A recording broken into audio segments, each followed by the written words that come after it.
Literally laughing at myself because, first of all, if you're like, what the freaking hell is she doing in the bathtub? My family went out to get snacks before we head off to just chill outside by the pool. So I like got my swimwear on under this. I threw on my Mariah t-shirt. I put a mic on a mic because I was like, I'm tired of not having something in my hands. And if you know me, like I love having something in my hands. Fun, funny story. When I was younger, if I was going to the mall by myself, I would always go into the first shop that I like walk past and bought something so that I can have something in my hands to carry. But no, I was just getting done and I said, Haley was playing India the other day and she had her little mini blanket set up and it just looked so cozy. And I asked her, like, baby, why are you playing here? Like, you have your room, you have the couch, you have a playroom. And she said, it's my safe space. And I laughed because one day I love taking baths. Like, if I'm taking a bath, I've got candles lit, the music's going, the lights are out, and I could be here for hours. And she said, why are you taking so long in the bath? And I said to her, it's my safe space. And she knows, like, when mama takes a long drive, because I go up to Dallas quite often, so that's like a 3-hour drive, or I go down to Austin, and we like to do road trips. We did one last weekend for my birthday, which was so nice. We went down to Malakoff, Texas, which is like 2 hours away. And yeah, just like a getaway. So she knows like driving with the music is my safe space. But then I had also said the bath is my safe space. And so she kind of copied that from me. And I left her. She was by herself. She was playing by herself, and it is what it is. But it was all set up, and I thought, you know what? Today's episode is going to be just me, which is a first. I mean, I did the Cuba episode, but that was more of a voiceover. And like this episode, I thought get into your safe space and get vulnerable. So, hi, hello. If you're new here, I'm Jamie Ramirez, and welcome to Wild Thoughts Podcast. I always forget what episode we're on, but I know that we're on episode season 2, and so we are in June. I just passed my birthday. I had a lovely weekend away, spent my birthday with family and friends. And if you don't know me, back in my younger years, I used to spend the entire month celebrating my birthday, which I still do. Like if I want something or I want to do something, I put people on a guilt trip saying it's my birthday. And so in 2016, I'd say from 2017, that kind of faded away. And we'll get into that in a bit. But I was the person that I believed that you are allowed to celebrate your birthday from the first of the month, from the day of your birthday. So if your birthday was mine, is on the 3rd. From the 3rd of June, I get to celebrate until the 30th. June has 30 days. Yes. And so just go and celebrate yourself all month, all year. It is what it is. But I'm having some white wine before heading to the pool and getting into this podcast. So cheers. Ooh, that's very refreshing because the sun is like blazing hot here. But um you are watching Love Island season 7 USA. I've never been this person, but it's like I can't wait for the day to end and the episode to air because it is giving all kinds of drama, suspense. Like I am shouting, I'm howling, I am in tears in front of my TV. I wholeheartedly believe that Ace is a production plant. I feel like Rob was the production plant last year, but this Huda and Jeremiah situation that's going on, I just know that they can't see what we here in America see, and so I feel bad for Jeremiah. But also, if the roles were reversed and he was reacting to her like that in the villa, I just want to know what would people say. Can't. Yeah. So We've got Diddy trial going still. Love Island bringing some, enjoyment to a lot that's happening around. But that's that's been my evening so far, guys. And I'm not a TV person, but I have been waiting all day for the episode to drop. And usually I'm more of a Love Island UK fan, but I haven't even dived into the UK episodes this season. And so I'm excited to see what happens today. So if you miss an episode, do not even go on social media, because once you miss it, like, it tells you everything. Everything. Um but yes, why am I alone? Why am I alone? Jamie, why are you alone? I am alone today because I felt that June has become, it's always been a significant month, obviously being my birthday, and I'm a very big birthday person, but it's become over the years a very significant birthday. And so I thought, yesterday I saw a rainbow, and I always love seeing signs, and even though I interpret it as my own signs, when I'm feeling a certain way, I just, you see something and it's like, that's what I needed. That is what I needed to get me through. And so I saw a sign, and I took it as a sign of vulnerability. And I said to myself, I always have this conversation with people when they ask me. My tattoos are a story to everything that's happened in my life. And so I'm very well aware that people will ask me, like, hey, what's that tattoo for? What's that?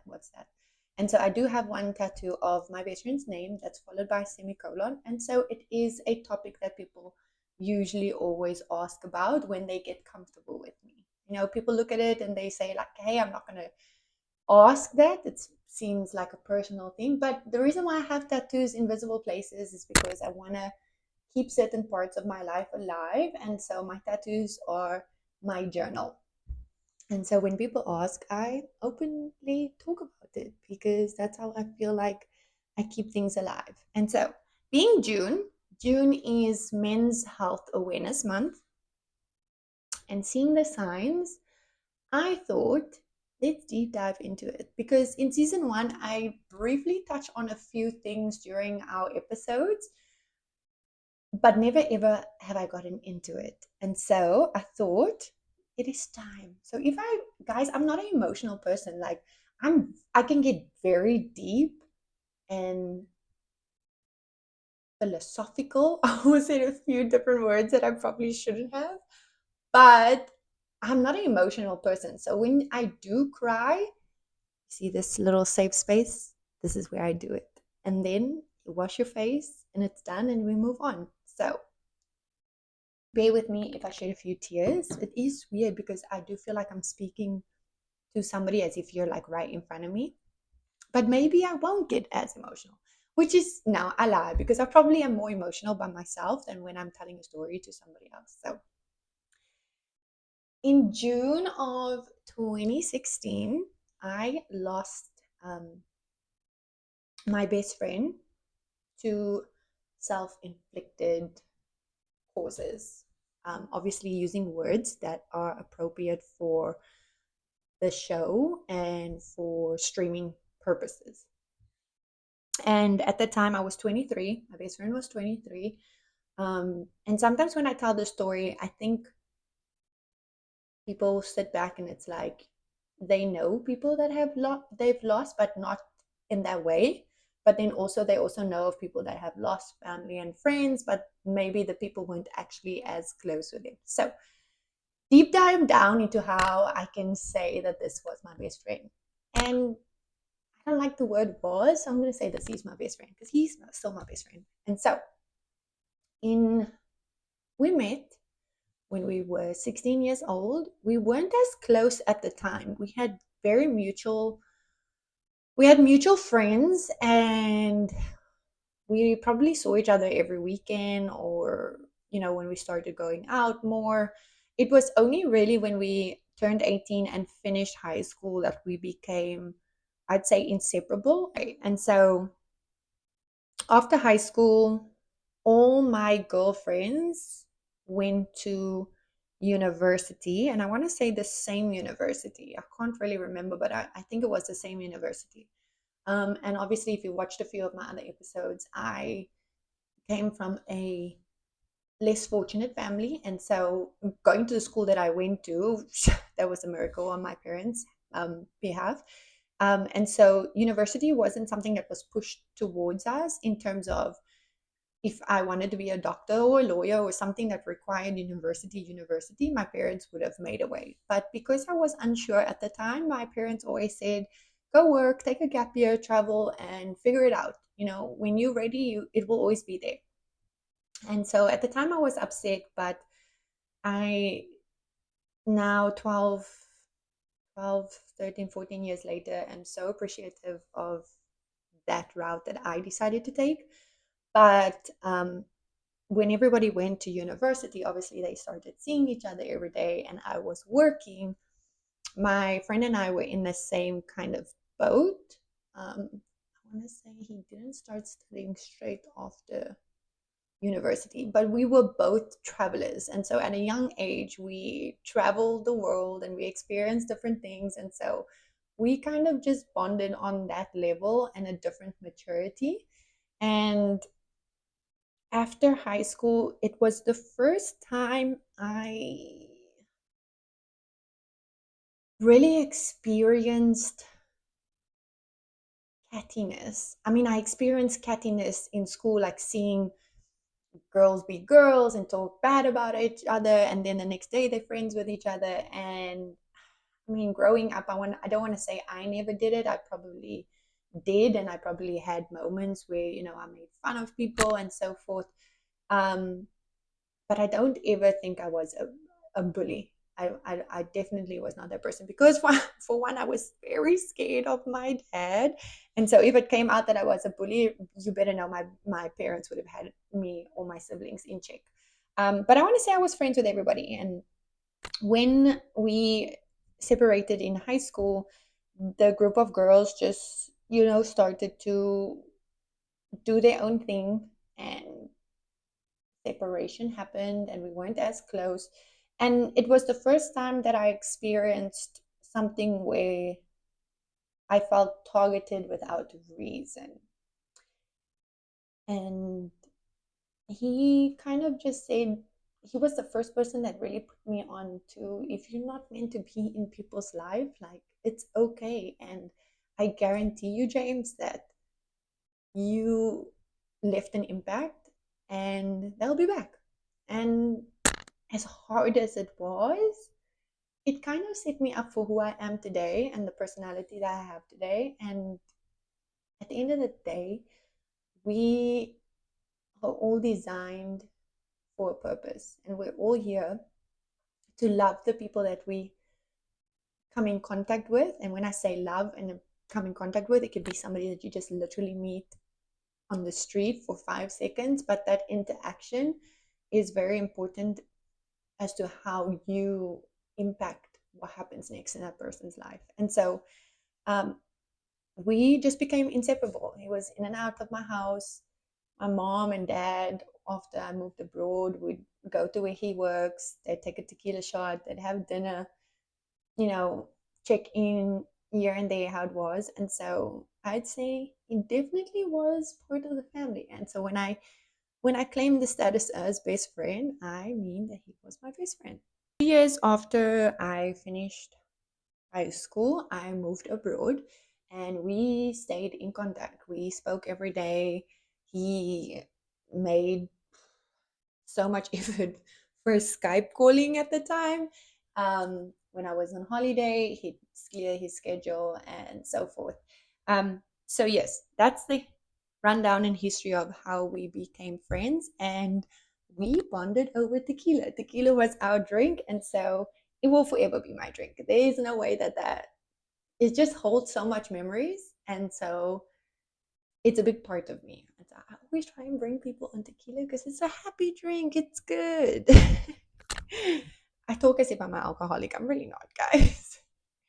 Um, yes. And so where are we? So that's the timeline of how we became friends. 2016, I'll never forget the day. It literally gives me goosebumps. So I was doing a flight back from Washington to Dubai, and obviously the flight's like 15 to 17 hours. My phone was off. I It was a destination that I just uh, visited for the first time, and so I wanted to go out and explore. And we were supposed to have a Skype date. Well, not like it wasn't set in stone, but when I got there, time difference was hectic. We had said like, "Hey, are you free to Skype?" I said, "Hey, I'm just landing, gonna go get dinner, blah blah blah. How about tomorrow?" Cool. Tomorrow came. I think I was only there for 24 hours. It was a short flight. Tomorrow came. By the time I woke up, um, the time difference in South Africa was like nighttime. They were sleeping already, and so possibly didn't see my message. But Facebook was live that time. Then, like when I say live, like being used a lot. And so before heading back for my flight, I wrote on his wall and I said, "I miss you." Went on my flight, landed. As we walk into our headquarters, put my phone on, buzz, buzz, buzz, buzz, buzz. The buzz was more than usual. I was not that important. The first message that I saw was from the guy that I was dating at the time, his cousin, who knew my best friend. Her message was the first one or the last one on my phone that popped up for me to see the notification. And as I'm going up the first escalator to go and fetch our luggage, I'm reading the message, and the message says, "I'm so sorry. I'm sorry for your loss." And now I pull myself to the side. I can feel my cheeks are red. The crew's walking behind me. There's another escalator to go up, and I'm shaking. And I'm like, immediately, I'm thinking, my boyfriend at the time, something had happened to him because why would she be reaching out? And anyway, open another message, and I just see all the messages, all the messages.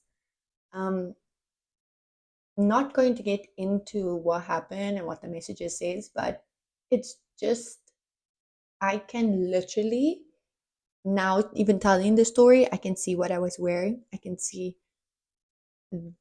what was happening. I can see it as if I'm watching a movie. Like I think the memory will never ever fade. People always say like, oh, it gets better with time. It does. Believe me, it does get better, but it's not that it gets better. You get preoccupied. So the constant thought of what happened and what is lost is not as dominant as when it first happens. Because when it first happens, you take time off from work, school, you don't want to talk to people, your life kind of stops. And so this, the grief consumes you. Every year, as soon as June hits, and I swear, if you've been in this situation, it is not I'm thinking of it. I get so busy and so caught up in everyday things that it's I don't even have the time to think of it. There are moments like when I'm in bed and I will think of a certain thing or something that reminds me. I always try to think of the good memories. But when June comes around, if I compare how I used to feel when June 1st comes around for my birthday, compared to how it feels now, I want to talk about the anniversary effect. And a lot of people don't know that this is a thing of existence. Now, the anniversary effect, I only learned about 3 years ago. And it's possibly been the best discovery because June comes around and randomly, I would just not want to get out of bed, not want to do anything, not want to eat, demotivated. I don't want to go to the gym. I don't want to be creative. I don't want to get dressed. I don't want to look nice. I don't want to leave my house. And it's weird because it's my birthday. Like you should be in a happy mood. But The anniversary effect is when your brain recognizes the trauma based on a certain timeline. So even though you're busy and you're not specifically thinking about a traumatic event, which a death of a loved one can spark it, your brain or subconscious and your body is feeling the trauma. So let's say your mind is occupied, you're busy, you're going about your day. Your body is always going to remind you about something that has happened. It's going to make you feel tired, fatigues, like to the point where it's like, it's not even like, oh, I'm tired, I didn't sleep. It's you are just physically, emotionally, mentally drained, no appetite, don't want to speak to people. So there goes your social radar. And for a while, I felt like this is what depression feels like because my whole life, people say, oh, I'm depressed. But the word gets thrown around too casually when somebody is sad. Like you say, oh, I'm just having a depressed day. And I think that the word gets taken for granted to how in depth or the meaning of it is actually. And being depressed is not just feeling sad and emotional, it's actually your body telling you, I want to change. I need change. I don't want to be this person anymore. I don't want to be this character. But you don't know how to change it, right? There's all these expectations from family and friends and society, and you've got to do this to make this, and you've got to make this to be able to afford this. And so when you just can't anymore, it it's when your body is telling you, hey, I want to change. And I always say, in every situation, you need to listen to your body. Your body is telling you what your mind is trying to distract you from. Society has made us believe that we have to worry about what people think. We have to do it this way because we read it in this book and we see it on this TV and we see it in that movie and we hear it in the song. But the main character is your body, because your body is so connected to your heart and soul that is what is going to get you through. And so when you have those moments when you go out with a group of friends and then you're having the best time of your life and you come home and you sit on your bed and you say, I'm drained, I'm exhausted, that's not what I wanted, I shouldn't have even left my house. That's your body telling you that it's time for change. And so there's this glimpse of my body feeling that towards the date every single year. And I found a way to find beauty in it. I always say there's beauty in pain. I found a way to find beauty in it. And instead of just like celebrating my birthday, I always say that I turn my birthday into a lifestyle. And so, you know how people have New Year's resolutions?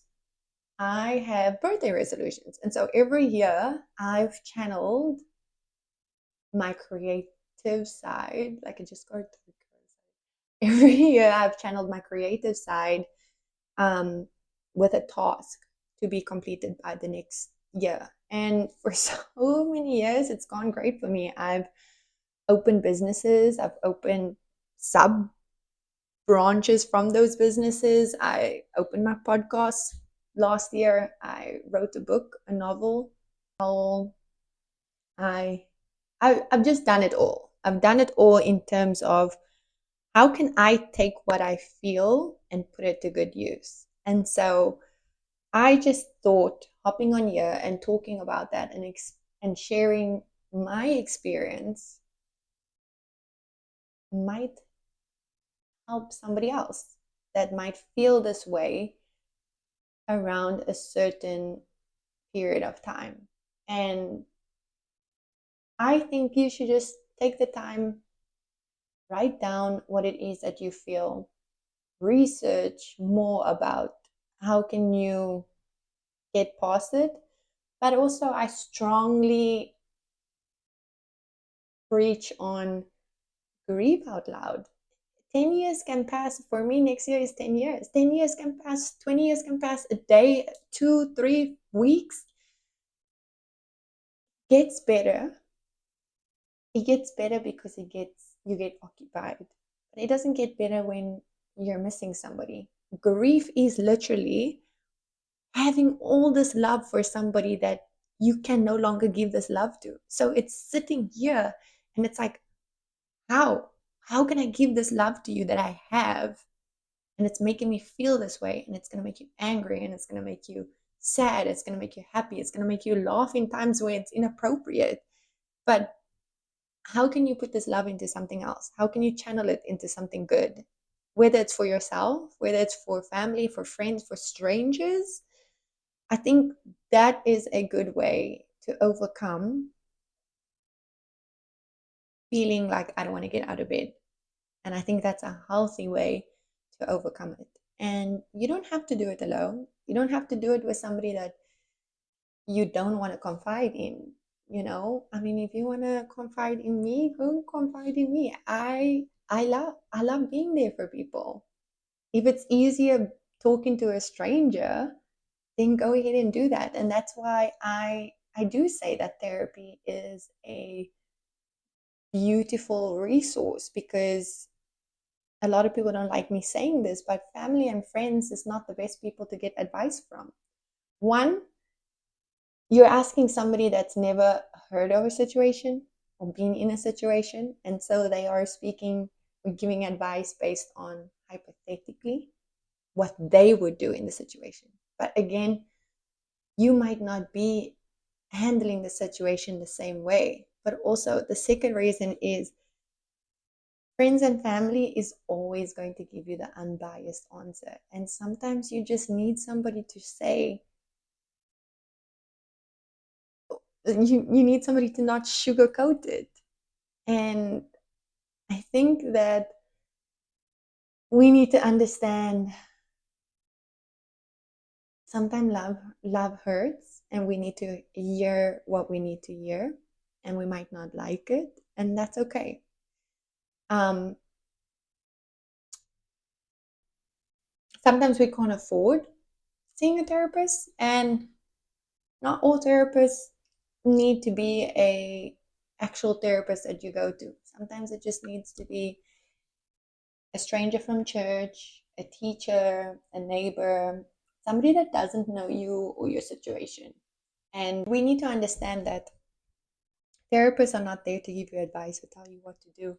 Therapists bring out the the inner work that we sometimes don't know we need to do to break generational curses, feel our emotions, especially when you're brought up in a society or household where you're told that crying is bad, or you shouldn't be emotional, you shouldn't be stubborn, you shouldn't overthink.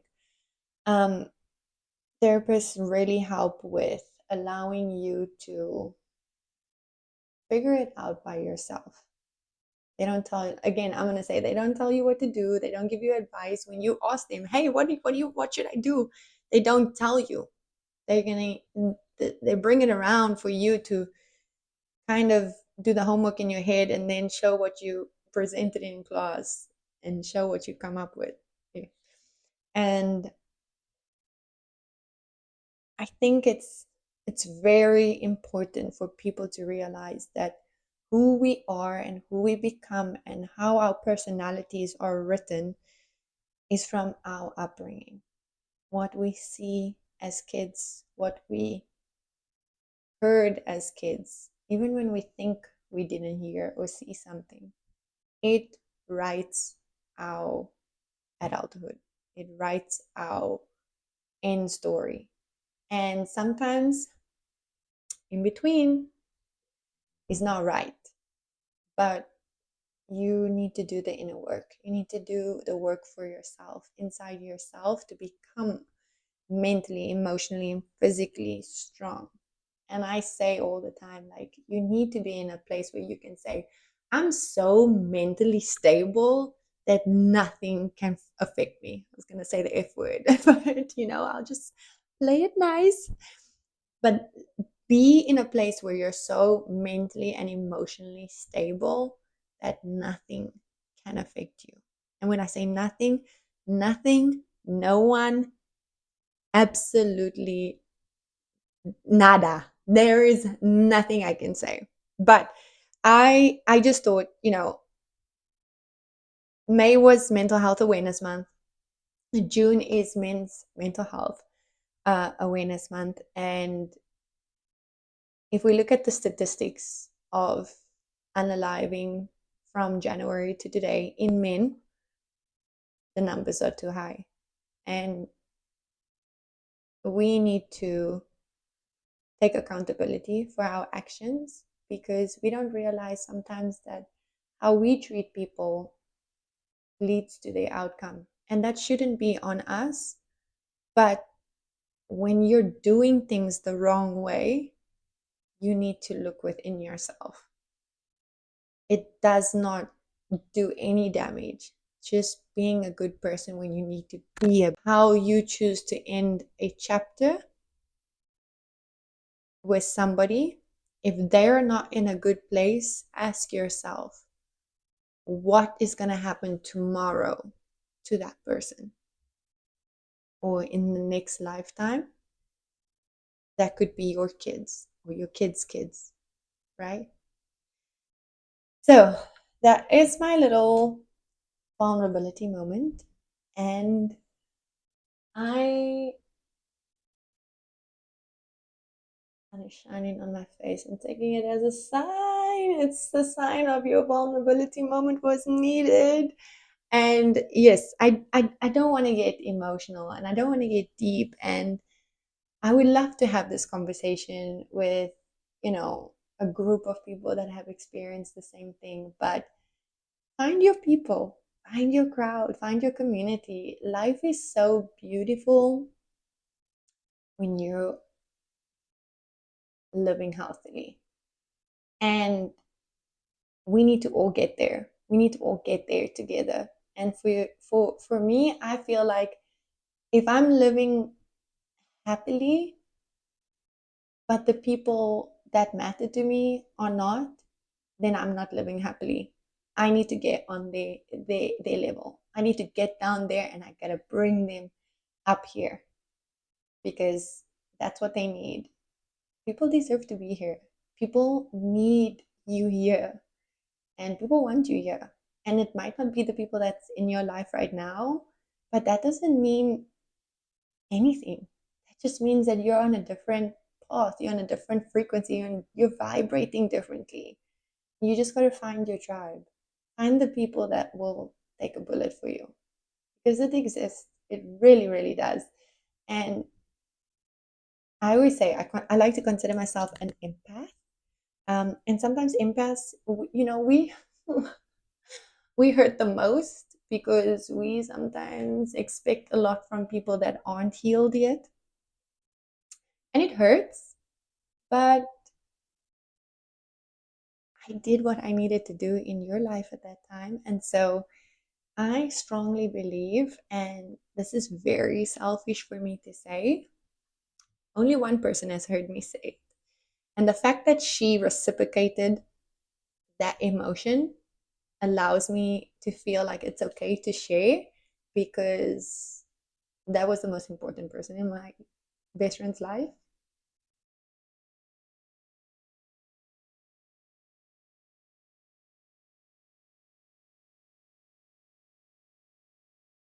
But I'm back. But selfishly saying, the passing of my best friend was a gift to me, because it changed my life. It was my spiritual awakening, my first one. I My personality changed. I viewed life differently. I went after my goals. I worked hard. I left a toxic relationship. I left friends that were just acquaintances. I left partying just to party. I left drinking just to drink. And I started appreciating every single person that I meet in life. Every single person that I meet in life. And my pure goal every day that I leave my house is that if I interact with somebody, I hope if that person is having a day that I could have changed it. And as a mom, again, I'm gonna end it off because, whew. But as a mom, I want to raise my child that way, and I'll do everything in my power to make sure that she is well aware of how she affects people's lives and how people will affect her life and how she needs to deal with it.